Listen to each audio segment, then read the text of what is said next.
A'udzu billahi minasyaitonir rajim. Bismillahirrahmanirrahim. Alhamdulillahirabbil alamin wassalatu wassalamu ala asyrafil anbiya'i wal mursalin wa ala alihi wa sahbihi ajma'in. Allahumma a'inna ala zikrika wa syukrika wa husni ibadatik. Allahumma ahyina bil iman wa amitna bil iman wa syurna bil iman wa akhina jannata ma'al iman birahmatika ya arhamar rahimin. Rabbi shrah li sadri wa yassir li amri wa hlul 'uqdatam min lisani yafqahu qawli, amma ba'd. Assalamualaikum warahmatullahi wabarakatuh. Salam sejahtera, salam ukhuwah kepada Al-Fadhil Ustaz dan semua jemaah pencinta ilmu yang dipilih Allah untuk duduk dalam majlis ilmu yang barakah pada petang ini. Syukur Alhamdulillah kita masih lagi menjadi pilihan Allah. Kuliah kita hari ini daripada saluran Google Meet Gema Nur Iman yang dipimpin oleh Yang Dihormati Puan Hajah Rosniati binti Mansur dan ditadbir urus oleh seluruh ahli jawatankuasa Gema Nur Iman, akan dipimpin oleh yang berbahagia Al-Fadhil Ustaz Muhammad Zukri bin Abdul Jalil dengan pengajian kita ini ceramah bebas. Bagi menambahkan keberkatan majlis, mohon ihsan Ustaz untuk memimpin bacaan Ummul Quran Al-Fatihah dan pahalanya kita hadiahkan kepada baginda Rasulullah sallallahu alaihi wasallam, keluarganya dan para sahabatnya, para anbiya, para solihin, alim ulama, guru-guru kita, ibu bapa kita, keluarga kita dan semua para pejuang-pejuang Palestin dan semua muslimin dan muslimat sama ada yang masih hidup ataupun telah kembali ke rahmatullah. Al-Fatihah. أعوذ بالله من الشيطان الرجيم بسم الله الرحمن الرحيم الحمد لله رب العالمين الرحمن الرحيم مالك يوم الدين إياك نعبد وإياك نستعين اهدنا الصراط المستقيم صراط الذين أنعمت عليهم غير المغضوب عليهم ولا الضالين. Amin. Amin, amin ya Rabbal Alamin. Untuk meneruskan majlis, saya dengan penuh takzim menyerahkan majlis ini kepada Al-Fadhil Ustaz dengan segala hormat. Persilakan Ustaz. أعوذ بالله من الشيطان الرجيم بسم الله الرحمن الرحيم السلام عليكم ورحمة الله وبركاته الحمد لله رب العالمين والصلاة والسلام على أشرف الأنبياء والمرسلين وعلى آله وصحبه أجمعين سبحانك لا علم لنا إلا ما علمتنا إنك أنت العليم الحكيم رب اشرح لي صدري ويسر لي أمري واحلل عقدة من لساني يفقه قولي أما بعد فيا عباد الله اتقوا الله أوصيكم وإياي بتقوى الله فقد فاز المتقون قال الله تعالى في كتابه الكريم أعوذ بالله من الشيطان الرجيم يا أيها الذين آمنوا اتقوا الله حق تقاته ولا تموتن إلا وأنتم مسلمون صدق الله العظيم. Wahai kamu orang-orang yang beriman, bertakwalah kamu kepada Allah dengan sebenar-benar takwa dan janganlah kamu mati melainkan kamu mati sebagai seorang Islam. Alhamdulillah. Alhamdulillah, syukur pada Allah Subhanahu wa taala yang juga saya hormati sah pentadbiran Gema Nur Iman yang saya kasihi. Ayah-ayah, ibu-ibu, abang-abang, kakak-kakak yang dikasihi oleh Allah Subhanahu wa taala. Apa khabar semuanya, sihat ke? Alhamdulillah. Terima kasih kerana dapat bersama lagi pada petang ini bagi meneruskan bicara kita dalam pengajian kita, iaitu pengajian ataupun sepatutnya pengajian Qalbun Salim. Tetapi kitab saya tertinggal di masjid. Minta maaf. Pada tengah hari tadi tazkirah Jumaat saya pakai. Saya terlupa ni. Cuma hari ni kita gantikan dengan peristiwa Rejab ataupun Isra wal Mi'raj. Allah. Dan bila kita nak sebut Isra Mi'raj ni, cerita dia panjang, bukan pendek. Kejadian satu malam. Tapi kalau kita cerita, ambil ibrah, tak cukup satu hari. Dia setiap peristiwa yang jadi pada Nabi, setiap kata-kata yang keluar daripada Nabi, kadang ringkas, tetapi ibrahnya meluas. Ini kelebihan yang ada atas sesuatu yang berlaku kepada Nabi SAW. Okay.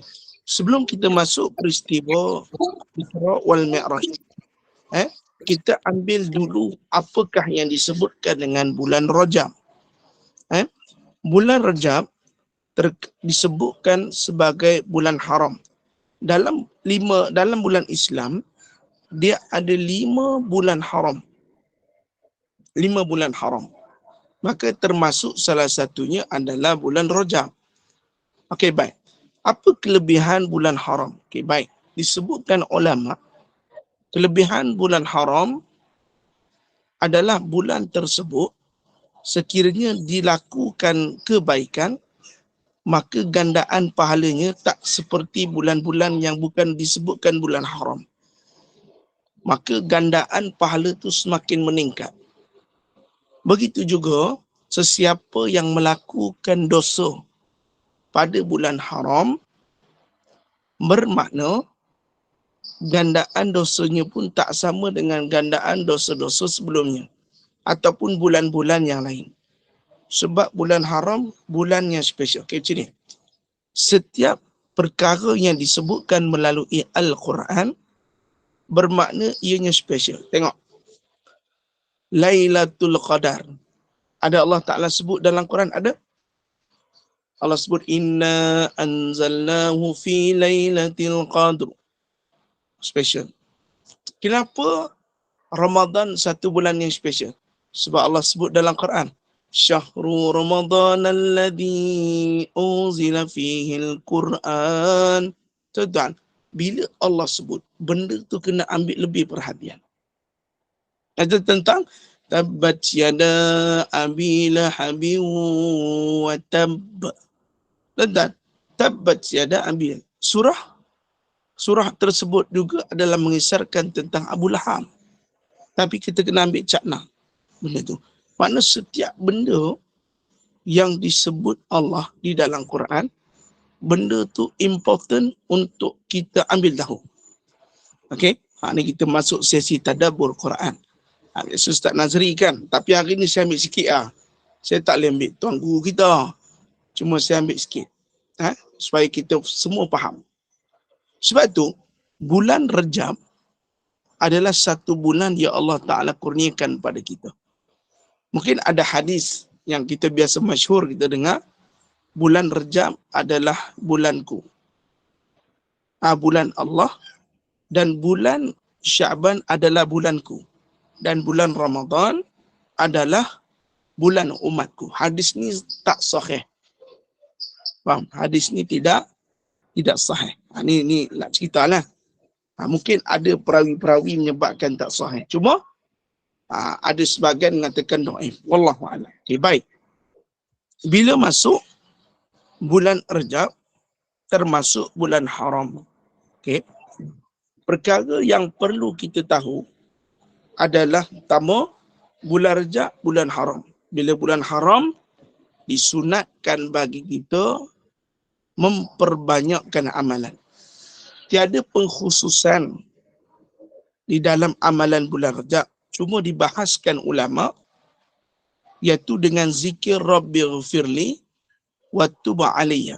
Rabbighfirli warhamni wa tub alayya. Rabbighfirli warhamni wa tub alayya. Okay, baik. Banyakkan memohon keampunan ataupun kita sebut bulan istighfar, iaitu pada bulan Rajab. Banyak istighfar. Okey. Tuan, disunatkan bagi kita berpuasa. Okey. Kita disunatkan untuk berpuasa. Adakah satu kesalahan? Seperti saya sebut tadi, khusus tidak, tetapi disunatkan.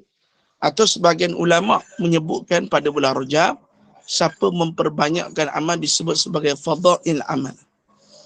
Maknanya kita sentiasa beramal, Ini bulan Rajab. Okey, baik. Tuan dirahmati Allah.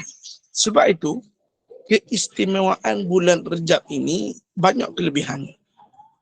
Sebab itu antaranya juga adalah sebagai satu preparation untuk kita bertemu dengan satu bulan lagi, iaitu bulan Ramadan Al-Mubarak. Sebab itu pada bulan Rajab sudah disuruh kepada kita berdoa, Allahumma barik lana fi Rajabin wa Sya'ban wa balighna Ramadan. Ada orang tanya, Ustaz, Rajabah ke Rajabi? Tu kena ngaji dengan Ustaz Nazri. Rajabah ataupun Rajabi? Allahumma barik lana Rajabin wa Sya'ban ataupun Rajabah. Okay? Okay, baik. Maknanya pada bulan saja masuk Rajab, telah dituntut bagi kita, disuruh bagi kita doa. Allahumma barik lana fi Rajabin wa Sya'ban wa balighna Ramadan wa balighna Ramadan. Kita minta pada Allah sampai pada bulan Ramadan. Perkataan sampai. Kenapa kita minta Allahumma barik lana fi Rajabin wa Sya'ban? Sebab kalau kita lihat bulan Rajab ni di sekeliling kita, kiri, kanan, depan, belakang, dalam media sosial, banyak yang pergi bertemu dengan Allah Subhanahu wa Ta'ala.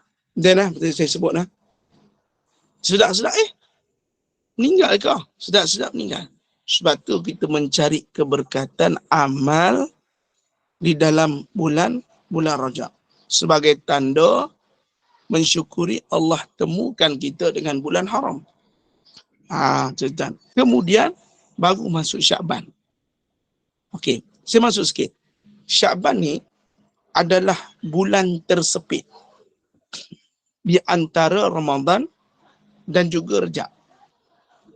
Okey, ibu-ibu yang dirahmati Allah Ta'ala, sebelum saya lanjutkan lagi perbincangan kita, hari ini sepatutnya Qalbun Salim, tapi kitab saya tertinggal kat masjid. So kita tak jadi buka ke Qalbun Salim. Hari ini kita cerita Isra' Mi'raj. Okey, baik. Setelah kita cerita Rajab, ada satu bulan yang di pertengahannya disebut sebagai Syahrul Sya'ban, atau kita sebut sebagai bulan Sya'ban. Bulan Sya'ban ni disebutkan ulama adalah bulan yang tersepit lah. Banyak kata bulannya tersepit. Kenapa? Sebab walaupun dah masuk Sya'ban, masih ada orang cerita tentang Rajab. Walaupun dah masuk Sya'ban, orang dah mula cerita tentang Ramadan. Betul lah. Betul. Kalau ibu-ibu perasan, kan, masuk Sya'ban, tapi orang masih cerita peristiwa Rajab. Masuk Sya'ban, orang dah berkira-kira untuk buat ceramah di ambang Ramadan. Adakah Sya'ban tu tiada kemuliaan? Ada. Ada peristiwa-peristiwa yang ada pada bulan Sya'ban. Cuma bulan yang tersepit, kadang-kadang orang lupa bulan ni, kerana ada bulannya Sya'ban. Okey, baik. Sebab tu bulan Sya'ban adalah bulan tersepit, ataupun kita sebut bulan yang selalu dilupai. Sebab dia duduk di tengah-tengah antara Ramadan dan juga Rajab. Mana kat tengah-tengah tu dia tersepit, tapi ada kemuliaan? Ada. Maka sama juga, walaupun tidak disebutkan, tetapi bahawasanya kelebihan bulan tersebut ada. Antaranya pada malam Nisfu Sya'ban. Hari ni kita dah nak masuk 29 Rajab. Okey? Maknanya Nisfu Sya'ban lagi 15 hari. Mana tak jauh lah. Tak jauh lah. Mana malam Nisfu Sya'ban tu ada kemuliaan. Yang mana Nabi sebut, malam tersebut, siapa yang minta apa sekalipun minta, Allah kabulkan. Allah bagi. Siapa yang minta rezeki, Allah bagi. Siapa yang minta keampunan, maksudnya paling mudah kita faham. Minta apa semua dapat. Boleh, faham tak? Minta apa semua dapat. Allah Ta'ala bagi. Cuma dua golongan. Okey? Nabi beribadah pada malam tersebut, pada siang hari Nabi berpuasa. Tapi kita ambil balik iktibar. Hari tersebut, malam tersebut, disunatkan bagi kita memperbanyakkan ibadah pada malam nisfu Syaban. Okay, baik. Pada malam nisfu Syaban, ibadah apa buatlah? Besok hari kita boleh puasa. Boleh lah. Besok hari kita boleh puasa. Cuma kita nak ambil dua benda. Perlu kita hapuskan kepada waktu Rejab sebelum temu Ramadan. Dan perlu kita hapuskan dalam 15 hari lagi supaya kita dapat mustajab berdoa. Okey. Makna dalam bulan Syaban, malam tersebut iaitu malam nisfu Syaban, Allah Subhanahu Wa Taala memberikan kemuliaan kepada semua orang. Cuma pada dua golongan ni saja. Okey. Siapa dia? Mereka yang bermusuh-musuhan.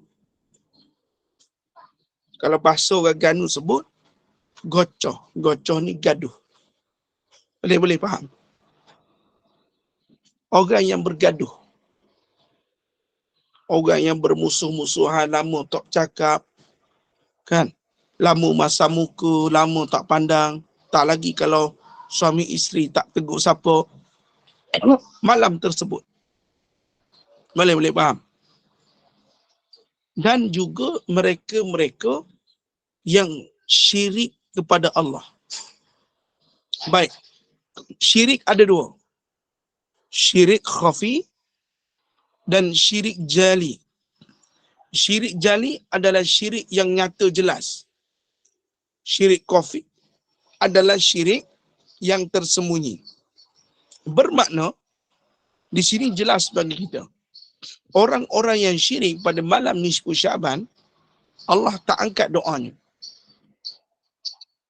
Orang-orang yang bermusuh-musuhan di antara satu sama lain, kita dengan jiran kita, kita dengan adik-beradik kita, kita dengan saudara mara kita, ada yang tak tegur siapa, bermusuh-musuhan. Bermusuh-musuhan, maka Allah tak terima doanya pada malam tersebut. Maka dua golongan. Sebab tu saya sebut, bulan Rejab bukan hanya sekadar kita mengintai peristiwa-peristiwa tersebut. Selain itu juga, preparation kita untuk bertemu Ramadan pada masa yang sama perlu menghakis sifat-sifat tadi.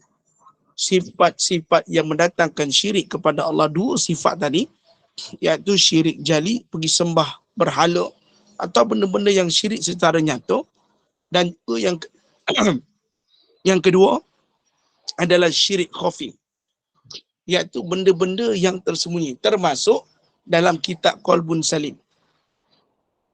Okey, walaupun hari ini tak sempat kita buka kitab Qalbun Salim, kita minta ampun. Cuma, siapa yang ada sifat-sifat yang disebutkan dalam kitab tersebut, sombong, ujub, riak, takabur. Saya tahu hari ini patut kita masuk bab ujub, iaitu bangga diri. Sebab saya dah tanda. Saya nak sebut apa? Malam tersebut tak ada satu golongan pun yang diterima.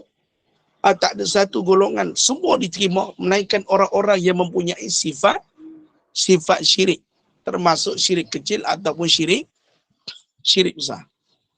Sebab itu, kedatangan Rejab adalah proses menghakis sifat-sifat mazmumah. Proses menghakis. Tak mau bawa masuk Ramadan. Pada bulan Syaban adalah menghakis seluruh dosa. Masuk Ramadan, kita habis semua sifat-sifat yang tak baik, kita tinggal tu. Saya sebut gini, bulan Ramadan bukanlah bulan untuk kita baru mula beramal. Ada orang kata, Ustaz, masuk bulan Ramadan, kita start tadarus. Tak. Tadarus tu apa? Kongsi bacaan Quran. Betul? Tuan-tuan, nak baca Quran, kita tak boleh tunggu bulan Ramadan. Sebab memang bulan Ramadan turunnya Quran. Tapi bukan bermakna kita kena tunggu Ramadan baru baca Quran? Okey, jelas tak? Bulan Ramadan bukan bulan untuk kita melakukan amal, tetapi untuk kita tambah amal. Sebab ganjaran Allah lipat kali ganda daripada satu tempat ataupun satu jumlah digandakan Allah menjadi 70 kali ganda, dan yang sunat Allah jadikan wajib. Okey, kita selesaikan 3 bulan tu. Okey, jelas dah? Tu proses dia. Maknanya bulan Rejab rehearsal, bulan Syaban rehearsal. 2 bulan ini kata guru kami hakis segala sifat yang tak baik. Bermusuh, syirik, sifat-sifat mazmumah, sifat-sifat yang mendatangkan rosak pahala kita, buang sebelum masuk Ramadan. Dan amal yang kita buat bulan Rejab Syaban adalah amal yang kita kena bawa masuk dalam bulan Ramadan. Bawa masuk. Simpan dia untuk kita tambah. Kalau hari ini Rejab, kita dah tahajud, bulan Ramadan jangan tinggal tahajud. Kalau bulan Rejab, kita dah masuk Quran, jangan tinggal Quran. Masuk di Ramadan, banyak lagi baca Quran. Kalau bulan Rejab, kita dah zikir, maka bulan Ramadan jangan tinggal zikir. Semua itu kita tambah, bukan kita baru start. Sebab tu ramai orang salah faham. Ustaz, masuk Ramadan, saya start. Sebab tu ada yang lemau, ada yang berat, ada yang susah nak buat. Alah, bisa tegal biasa. Okey, baik. Selesai.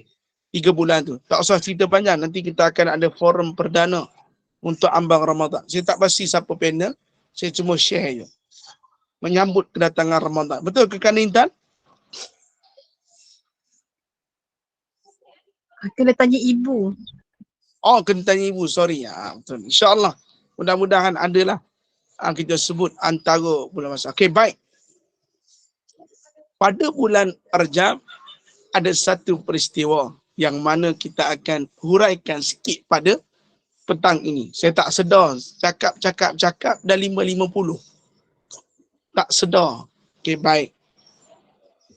Allah Subhanahu wa taala menyebut dalam surah Al-Isra yang pertama. Tadan a'udzu billahi minasyaitonir rajim. Bismillahirrahmanirrahim. Subhanalladzi asra bi'abdihi laylan minal masjidil harami ilal masjidil aqsa alladzi barakna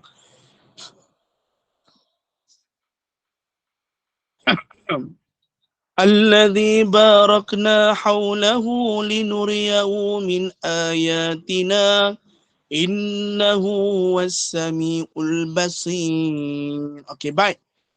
Tuan-tuan, tadi sebelum saya masuk online, saya cari phone tak jumpa dah mana saya letak. Sama juga kitab. Lepas saya jumpa phone, Kakanda Intan tanya Ustaz, apa nama kitab yang Ustaz sebut tentang Isra Mi'raj? Kitab tu adalah kitab Kifayatul Muhtaj yang dikarangkan oleh Syekh Abdullah Fatani. Kitab tu masyhur menjadi panduan tentang peristiwa Isra wal Mi'raj. Tentang. Okey, baik. Dalam peristiwa Isra wal Mi'raj, ada beberapa kejadian sebelum, tengah-tengah dan selepas.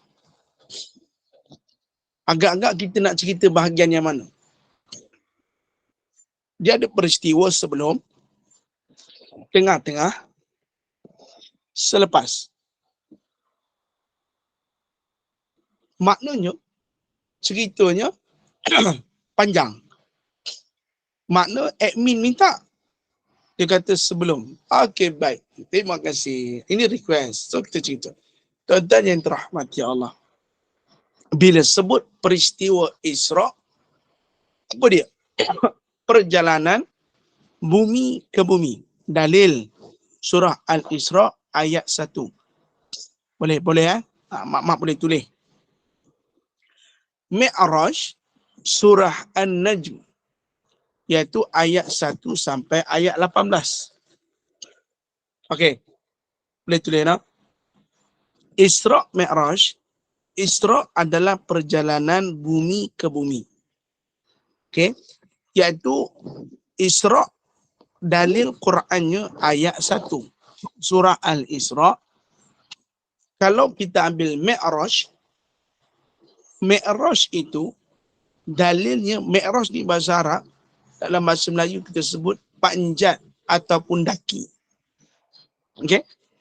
Mi'raj, panjat atau daki, dalam surah An-Najm, iaitu ayat 1 sampai ayat 18. Okey, boleh catat. Nanti orang tanya, Ustaz, kat mana cerita dia? Okey, baik.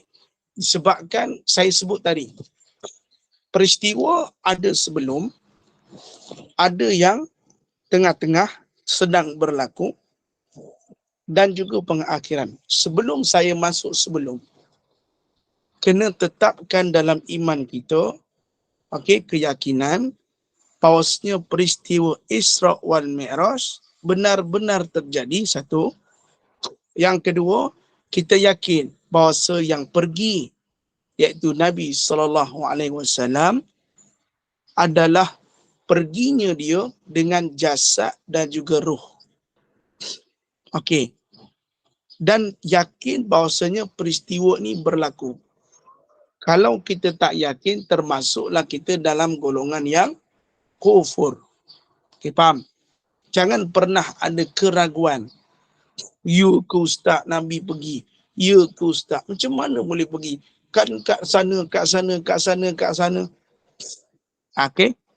Jangan sampai kita mempertikaikan peristiwa itu. Sebab ada di kalangan orang yang mengatakan, alah Ustaz, peristiwa tu diada-adakan.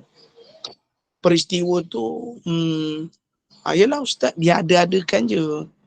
Mungkin sebab ada orang Islam kata peristiwa tu tak betul.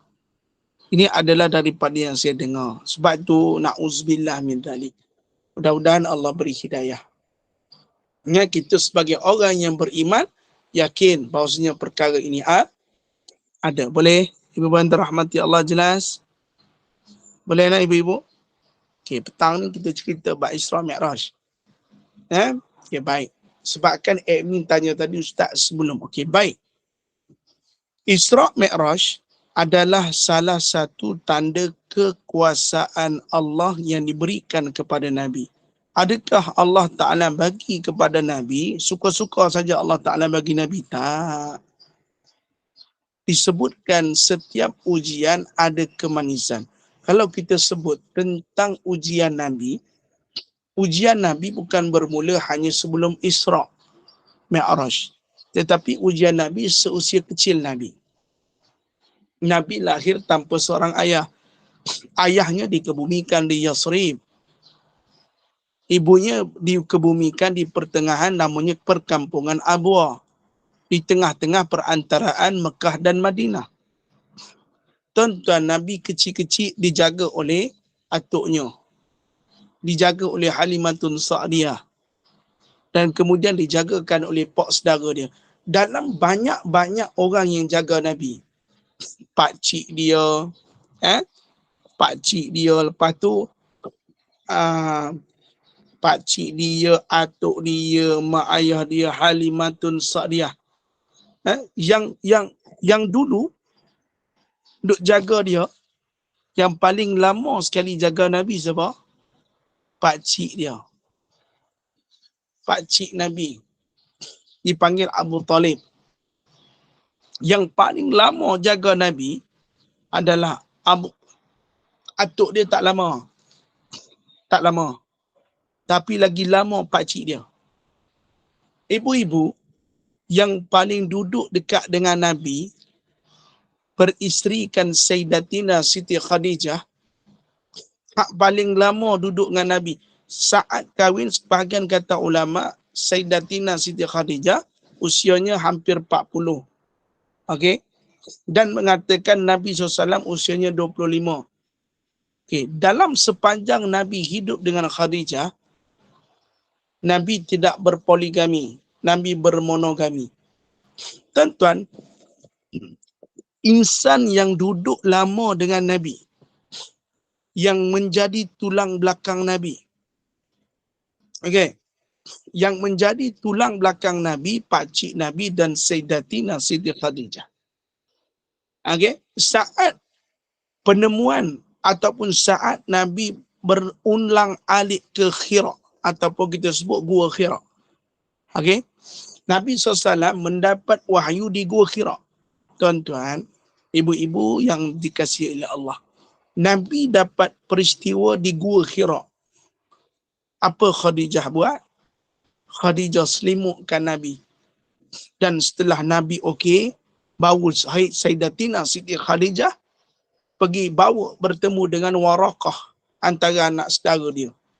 Dan dia kata inilah tanda kenabian yang berlaku kepada baginda Nabi SAW. Kalau kita membaca sirah Nabi, sirah Sayyidatina Siti Khadijah, dan sebaik-baik isteri Nabi, hatta setelah wafatnya Sayyidatina Siti Khadijah, masih lagi dipuji-puji.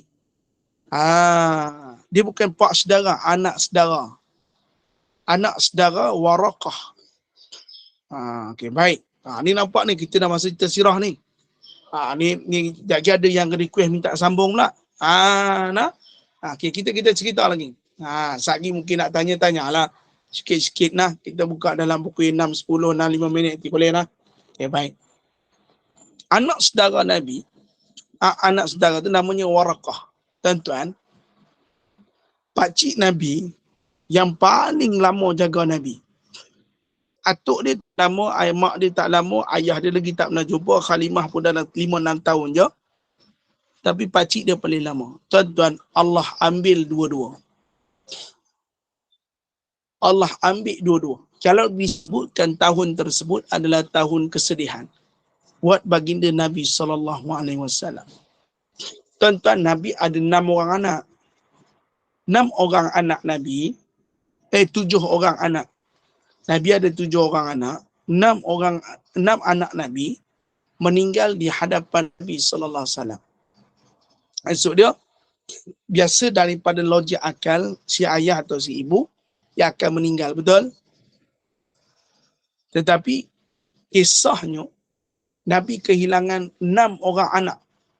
Saat Nabi wafat, yang tinggal hanya satu, namanya Fatimah Az-Zahra. Okey, faham? Tuan-tuan, hidup Nabi diberi ujian. Asbab daripada ujian itu, Allah sedang mentarbiah Nabi. Bagaimana dengan tarbiyah? Supaya itu pergantungan kepada makhluk, dan pergantungan itu hanya kepada baginda Nabi SAW, hanya kepada Allah Ta'ala saja. Itu tarbiyah Nabi. Allah ambil orang yang sayang Nabi. Allah ambil orang yang menjadi tukang, orang kata tulang belakang Nabi. Yang paling Nabi sayang, Allah ambil. Satu persatu Allah ambil. Sampai itu, kata guru kami, tarbiyah pada Nabi, supaya Nabi kuat. Ibu-ibu, saya nak sebut dalam peristiwa Nabi sebelum dapat Isra' Mi'raj, apa yang berlaku kepada Nabi, semua kita pernah tengok. Betul tak betul? Ada tak orang yang meninggal, orang yang lahir tanpa ayah? Ada? Ada tak orang yang lahir tanpa dua-duanya sekali? Ada? Ada tak hari ni kita jumpa orang yang dijaga oleh atuknya? Ada? Yang dibesarkan oleh pakciknya? Ada? Ada tak hari ni kita tengok orang yang paling sayang isterinya tapi isterinya dah tak ada? Ada? Sebab apa? Besok kalau jadi kat kita, kita akan jadikan Nabi sebagai sandaran. Kita akan jadikan Nabi sandaran. Jadi kat kita, rupa-rupanya Nabi pun kena. Rupa-rupanya Nabi pun kena. Ini bahasa kita nak sebut. Tuan-tuan yang dikasihi oleh Allah Ta'ala. Nabi pun kena. Jadi kita siapa? Ibu-ibu, kalau nak kata ibadah kita dengan Nabi, Nabi lagi hebat ibadah. Kalau nak kata solat Nabi dengan solat kita, solat Nabi khusyuk lagi daripada kita. Kalau nak cerita mata kita dengan mata Nabi, mata Nabi lagi dijaga. Nabi confirm jaga mata. Tuan-tuan, malu kita dengan malu Nabi, rasa Nabi lagi malu. Kita tak berapa malu. Contoh bahasa yang tersebut. Okey, boleh lah. Okey, boleh. Maknanya tuan-tuan, sebelum peristiwa dihadiahkan kepada Nabi SAW, Allah memberikan kedukaan kepada Nabi.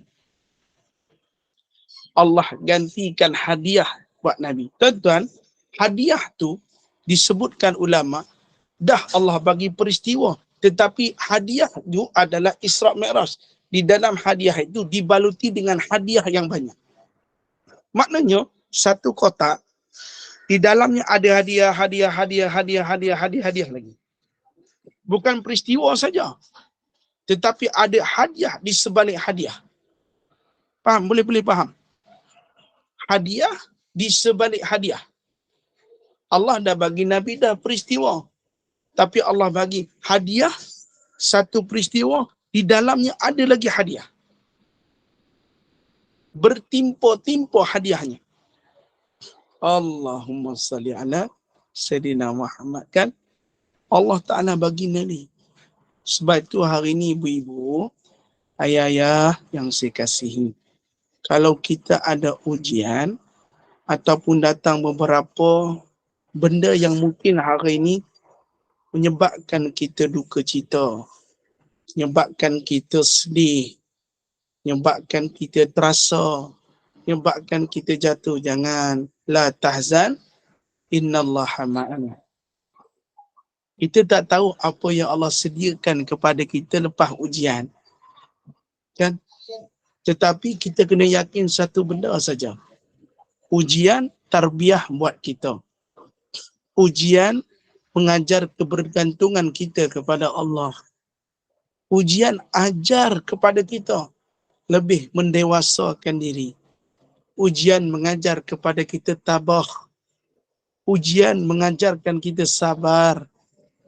Ujian menjadikan diri kita lebih berjaya. Tidak ada manusia yang berjaya tanpa ujian. Betul tak betul? Boleh ibu-ibu sekarang. Ibu-ibu, hari ni ibu-ibu dah kahwin berapa lama? Okey, ibu-ibu dah kahwin 25 tahun. Ibu-ibu dah kahwin hampir 30 tahun. Lepas tu ibu-ibu post dekat Facebook. Ibu-ibu akan kata, dah berapa banyak ujian yang kami alami sampai ke hari ini. Apa yang ibu-ibu kata? Kalau kita playback balik ujian tersebut dengan apa yang kita dapat hari ini, kita akan kata, oh rupanya Allah Ta'ala nak bagi ujian pada aku sebab Allah telah simpan sesuatu untuk aku. Ini satu benda pemikiran yang kita kena ingat sampai bila-bila. Allah puji aku, Allah nak berikan sesuatu kepada aku. Boleh ambil word ni. Bila Allah mendatangkan ujian, pasti Allah mendatangkan sesuatu untuk aku pada yang akan datang. Sebab tu saya seronok mendengar kalam guru saya kata apa? Seandainya di sebalik ujian itu kita tahu apa yang kita dapat, ternyata tiap-tiap hari kita minta ujian. Kalau kita tahu apa yang telah Allah jatuhkan kepada kita satu perkara, lalu sedang Allah siapkan satu perkara yang lebih besar daripada ujian itu, pasti kita akan minta ujian tu hari-hari mendatangi kita. Sebab itu, dalam peristiwa Isra' Mi'raj, Allah suruh kita tengok peristiwa yang berlaku pada Nabi. Nabi diambil orang tersayang. Saat Nabi berdakwah di Taif, Nabi dibaling batu. Habis kaki Nabi berlecak, kelecak. Ada yang sebahagian dalam kitab sirah, tubuh badan Nabi pun darah teruk. Tuan-tuan, kalau kena kat kita lah, ya, mungkin down lah rasanya. Kan? Kita akan jatuh, kita akan depress, kita akan anxiety disorder. Kita akan melakukan hempukan yang pelik-pelik. Kita akan marah diri kita. Kita akan rasa, ya Allah, apa ni ya Allah. Saat tu kita akan rasa seolah-olah Allah zalim kat kita. Kenapa aku ya Allah?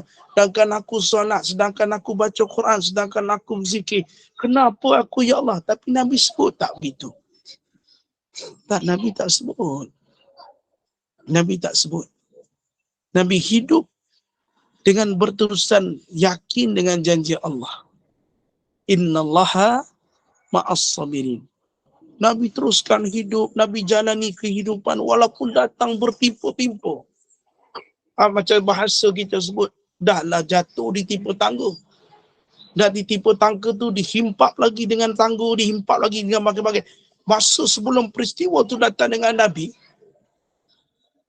bertimpa-timpa ujian datang kepada Nabi. Sebab itu bahasa yang kita selalu sebut, datangnya ujian, kalau kita melepasinya, kelak akan datang kemanisan. Sebab itu sebelum berlaku itu disebutkan peristiwa banyak menduka citakan Nabi, Allah hadiahkan Nabi peristiwa. Sebab itu hari ini kalau kita rasa satu hari itu Allah berikan kita satu ujian, mungkin hari berikutnya Allah hadirkan kita kebahagiaan. Kalau hari tersebut Allah turunkan hujan, mungkin besok Allah hadirkan pelangi. Kalau hari ini kita berniaga, mungkin rezeki kita sikit. Mungkin esok hari rezeki kita banyak. Sebab itu tetapkanlah hati kita, iman kita, kebergantungan kita kepada Allah dalam setiap apa jua sekalipun. Sebab kata Nabi SAW, seorang mukmin memandang ujian dan nikmat itu sama. Tiada perbezaan. Seorang mukmin memandang nikmat itu sama dengan ujian. Nikmat sama, ujian sama. Kedua-duanya tiada perbezaan. Kerana di dalam nikmat ada ujian. Dan di dalam ujian itu terdapat nikmat. Boleh faham? Wallahu a'lam. InsyaAllah. Lepas tu banyak ceritanya. Ni kalau cerita nak Nabi sebelum naik ni, tak pukul berapa habis ni. Cuma nak cerita tu. Ambil ibrah sebelum. Sebab permintaan admin tadi sebelum. Waktu kitab Kifayatul Muhtaj, ya, dia cerita Nabi naik semua tu saya boleh cerita. Tapi seronok cerita tu. Oh, seronok. Memang seronok. Banyak ibrah yang kita boleh ambil. Tapi ambil dulu yang mula-mula. Sebab tu saya sebut tadi permulaan, cerita Isra' Mi'raj ada sebelum, adanya saat berlaku, adanya selepas berlaku. Kemuncak permintaan itu adalah Nabi SAW diperintahkan salat. Okey. Saat tu daripada tu antara dia kalau cerita tu dia kena cantik lah baru kita akan faham flow dia. Okey. Satu pintu langit Nabi naik masanya mengambil sepatutnya 500 tahun. Tapi berlaku satu malam. Mungkin Allah timpakan ujian pada Nabi itu lama. Tapi dengan satu malam Allah berikan gembirakan Nabi, boleh ganti semua ujian Nabi itu hilang. Sebab hanya peristiwa satu malam. Kadang kita ditimpa ujian berbulan-bulan, dengan satu hari Allah balas segala ujian tu, kita boleh lupa semua ujian tu. Wallahu a'lam. Tetaplah bergantung kita kepada Allah Subhanahu wa taala. Wallahu a'lam. Boleh nak? Ada soalan?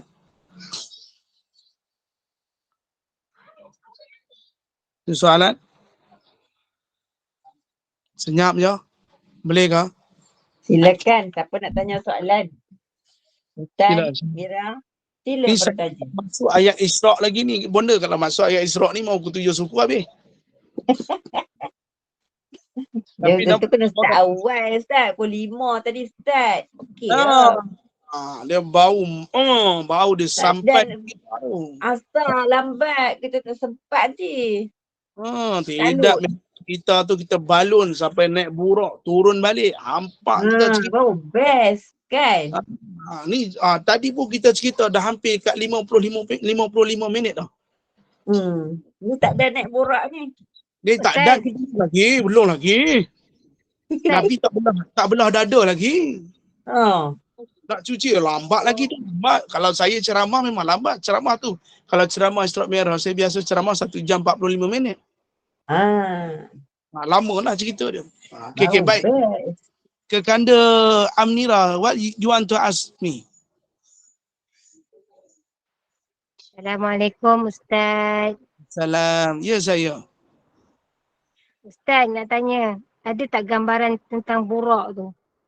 Buraq itu dia tak seperti, dia nak kata seperti bagal tidak, nak kata seperti keldai tidak. Tetapi sifatnya itu ada disebutkan dalam kitab Kifayatul Muhtaj. Memandang satu tempat, kakinya hadapan sampai, di belakangnya itu masih di tempat yang lama. Tapi maknanya besar lah Ustaz dia tak besar sangat. Tak besar sangat. Tak seperti bagal ataupun kedai, di tengah-tengah. Dalam kitab Kifayatul Muhtaj ada disebutkan sifatnya buraq. Tapi buraq ni tak ada tempat lain lah. Cuma hanya pada Nabi pada peristiwa tu saja. Oh, Masya Allah. Tak ada ni? Ustaz, tapi ada tersebut kakinya kalau dia melangkah tu sejauh mata memandang. Mana panjang ke jauh? Bukan, kakinya tu boleh menjangkau tempat sejauh mata memandang, tapi kaki belakang masih pada tempat yang sama. Sebab itu bila disebutkan perkara tersebut, ramai mengatakan, biar betul Ustaz. Macam mana tu? Sebab tu dalam peristiwa ni je special. Mana ada Nabi dakwah naik buraq? Adakah dengar cerita Nabi naik buraq 2 kali? Sekali dalam je. Ni je. Naik ke Sidratul Muntaha je. Dia specialnya. Maknanya tak ada kenderaan yang boleh naik ke sana. Ada satu kenderaan khas untuk Nabi SAW. Wallahu'alam. Mudah-mudahan kerana Amnira boleh terjawab. Dia buraq ni macam kilat cahaya Ustaz Itu yang laju. Dia cahaya. Ada sebutkan juga waktu dalam kitab Kifayatul Muhtaj, mula-mula Nabi nak naik dia tak berapa okey. Lepas tu Jibril alaihi salam berkata bahasanya ini adalah Muhammad. So baru dia okey. Dia macam ni Haji, bukan jinak lah. Maknanya satu lagi dia perlu ditambat lah Ustaz.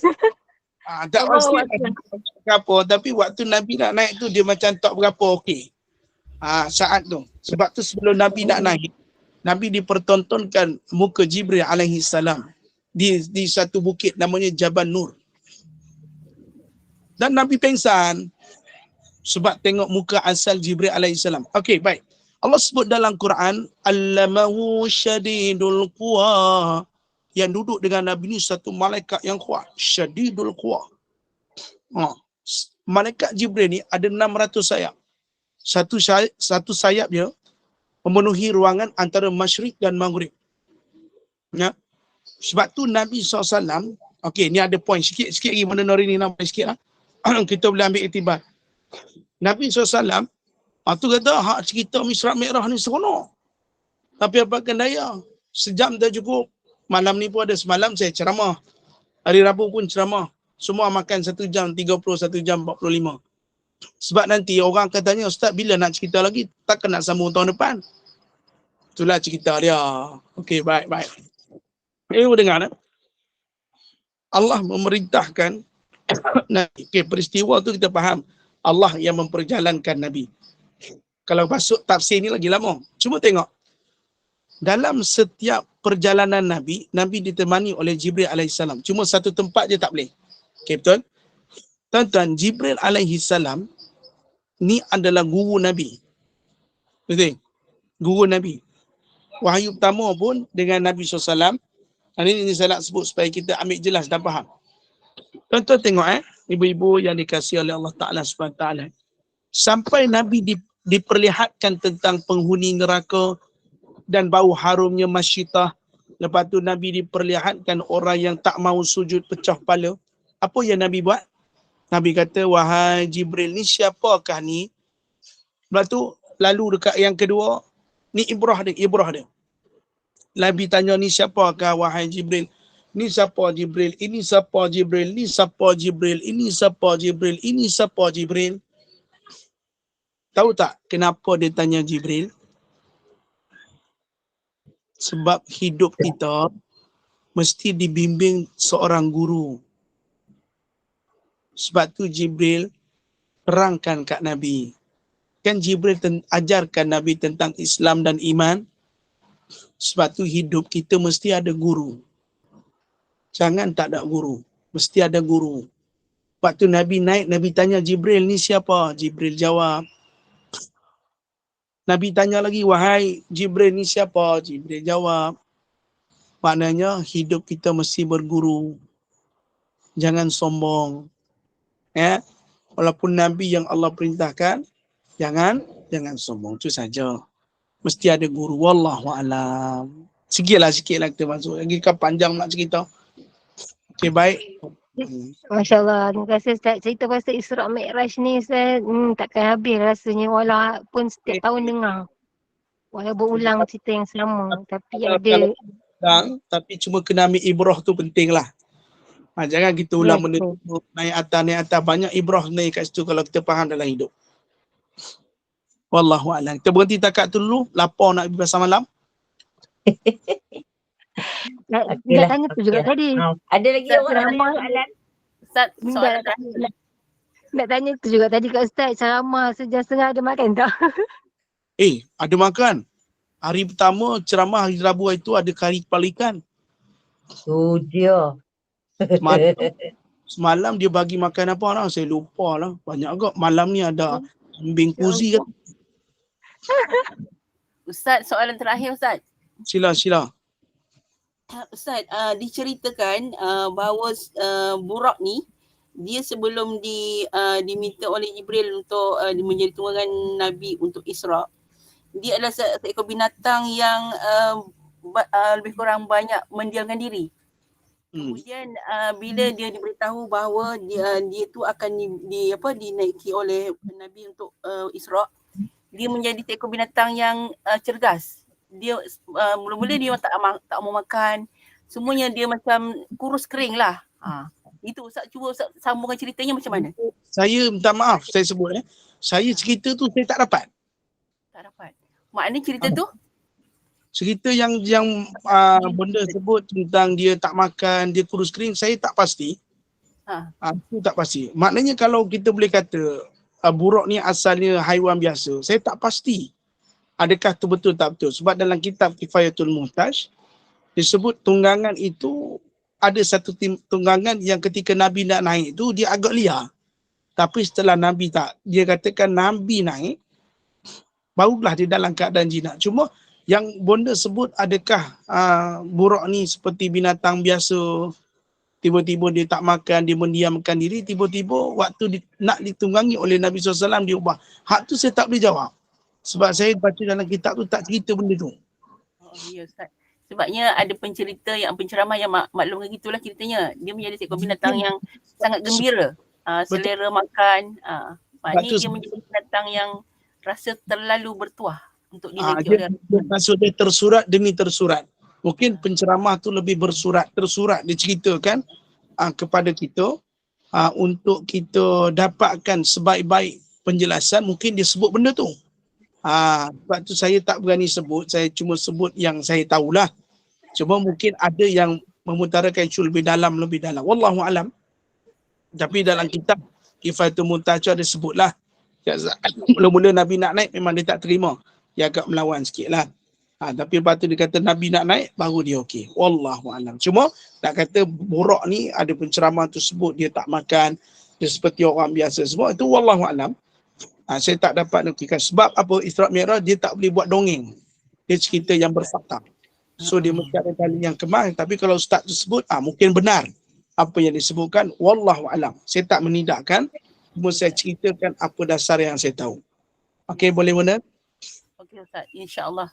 Banyak patah-patah yang tertulis Ustaz ya, tapi masih banyak ilmu dan rahsia yang tersembunyi lagi lah. Banyak, sebenarnya banyak. Lepas tu saya tak buka lagi. Kalau saya buka lagi takut kita isyak pun tak habis. Ya. Bonda saya pergi dulu, saya tutup dulu nanti bonda buat bahan lah. Tak apa, tak buat bahan, nak tutup je, tutup majlis je. Okey. Ustaz baca je doa ni. Apa doa kafarah dengan surah Al-As. Subhanakallahumma wa bihamdihi asyhadu an la ilaha illa anta nastaghfiruka wa atubu ilaik.